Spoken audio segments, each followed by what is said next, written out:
আপনারা জাতীয় নির্বাচনের তারিখ ঘোষণা করেন, রুটম্যাপ তৈরি করেন। আপনারা একটাই পাইছেন, সংস্কার সংস্কার।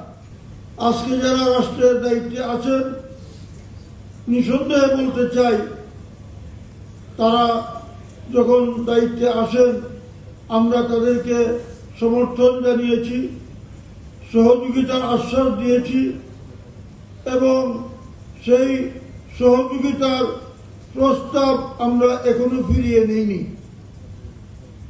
এর অর্থ এই নয় এদেশের জনগণ তাদেরকে ব্ল্যাঙ্ক চেক দিয়ে দিচ্ছে যে আপনারা যেইভাবে ইচ্ছা দেশ চালান, আমাদের কোনো আপত্তি নেই। একটা পরিস্থিতি তৈরি হয়েছিল, সেই পরিস্থিতি আপনারা তৈরি করেন নাই, পরিস্থিতি তৈরি করেছে এদেশের ছাত্র জনতা। আর নিরপেক্ষ মনে করে আপনাদেরকে ডেকে এনে দায়িত্ব দিয়েছে।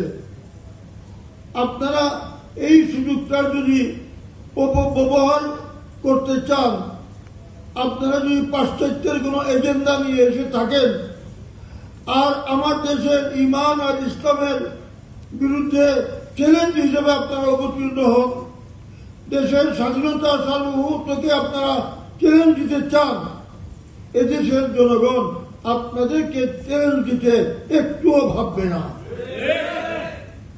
খুবই দুঃখজনক ঘটনা, দেশের সেনাবাহিনী তারা দেশের রাজনীতি নিয়ে ভাববে, রাজনীতি নিয়ে কথা বলবে, নির্বাচন নিয়ে কথা বলবে, এটা এই দেশের জনগণ কামনা করে না, বা কোন দেশের সাধারণ মানুষ এটা কামনা করে না।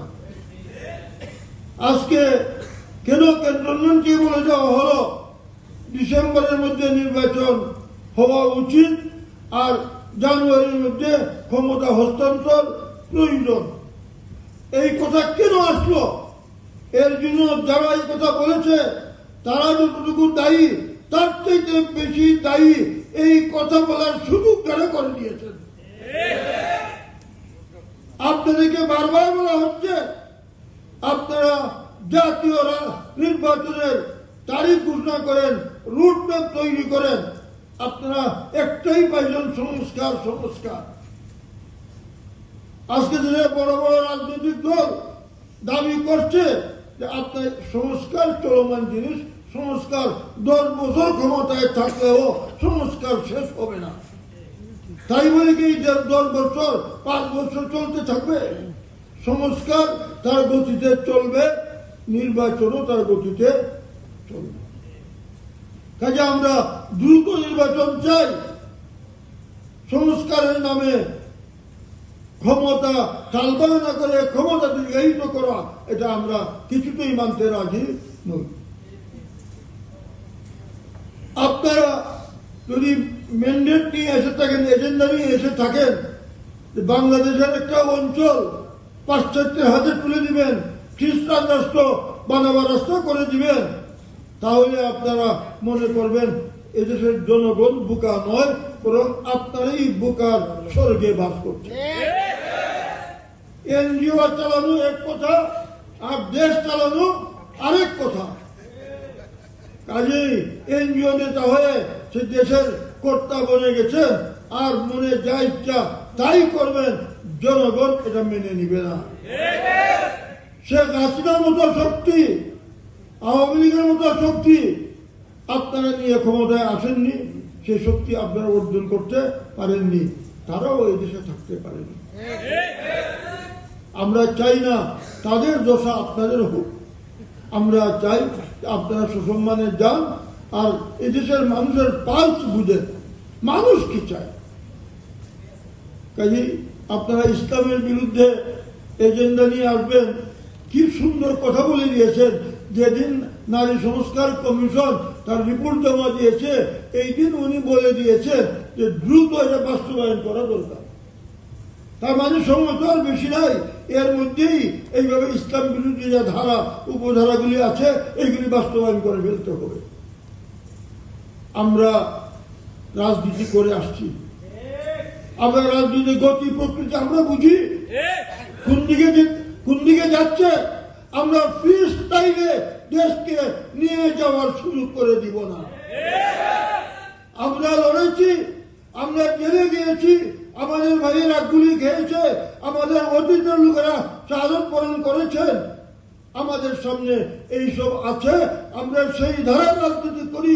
আমরা গুলি খাইতে প্রস্তুত, জেলে দিতে প্রস্তুত, দরকার হলে শাহাদতের পথ বেছে নিতেও আমরা প্রস্তুত।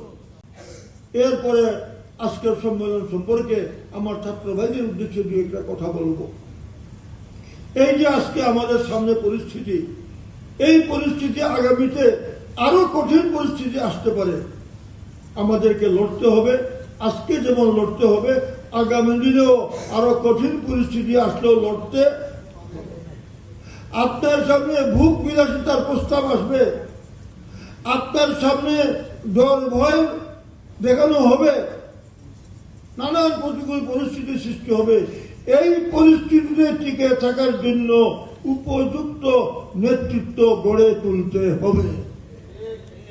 উবাইদুল্লাহ ফারুক সাহেব, মঞ্জুরুল ইসলাম আফিন্দি সাহেব, বাহাউদ্দিন জাকারিয়া সাহেব, ওনারা আজীবন থাকবেন না, দায়িত্ব আপনাদেরকে নিতে হবে। কাজী এই দায়িত্বের যোগ্যতা আপনাদেরকে অর্জন করতে হবে। এর জন্য প্রথম হলো আজকের ছাত্র সংগঠন।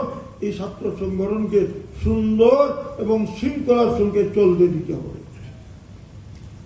আমরা কেউ যেন দায়িত্বে আসার জন্য তাড়াহুড়া না করি। এইটাই সবচেয়ে বড় বিপদ। আমরা সব হইল তাড়াহুড়া করি, দায়িত্ব এবং ক্ষমতা পাওয়ার জন্য যেন তাড়াহুড়া আমরা না করি। এবং একটা সংগঠনে কাজে কর্মে একজনের একটা পছন্দ হয়, আরেকজনের একটা পছন্দ হয় না, এইগুলি স্বাভাবিক। এর জন্য দলের ভিতরে কোনো বিশৃঙ্খলা সৃষ্টি করা, দলের ভিতরে কুন্দল সৃষ্টি করা, দায়িত্ব পরিবর্তনের জন্য, দায়িত্বে যাওয়ার জন্য গ্রুপিং লবিং করা, এটা কিছুতেই কাম্য হতে পারে না। আপনি হয়তো মনে করবেন যে আমি যে তৎপরতা চালাচ্ছি এটা তো গোপন তৎপরতা, এটা তো আমার সাথী ভাইরা হয়তো জানে না, মুরব্বীরা হয়তো জানেন না, কিন্তু কোনো না কোনো ভাবে এটা মুরব্বীদের কাছে চলে যায়। আপনি মনে করবেন আপনার জীবনের একটা ঘটনা, আপনার জীবনে একটা তৎপরতা সারা জীবন আপনার পদোন্নতির জন্য বাধা হয়ে দাঁড়াতে পারে। এই জন্য মুরব্বীরা যা ভালো মনে করবেন সেটাই করবেন। এর আগেই এখানে ওইখানে দৌড়ঝাঁপ করা সংগঠনের শৃঙ্খলা পরিপন্থী, সংগঠনের জন্য ক্ষতিকারক।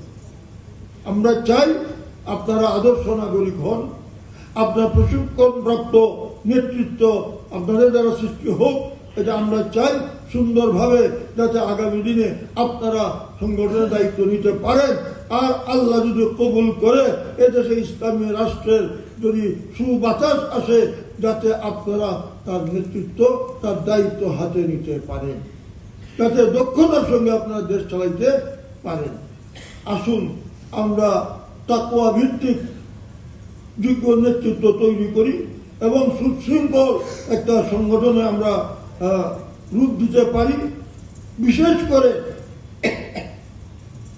আজকে ফেসবুক, আপনার হাতে ছুরি থাকলেই যেমন আরেকজনের পেটে আপনি মেরে দিতে পারেন না, বন্দুক থাকলেই আরেকজনের মাথায় গুলি করে দিতে পারেন না। এটা বিশেষ প্রয়োজনে যথাযথভাবে তার ইস্তেমাল করতে হবে, ব্যবহার করতে হবে।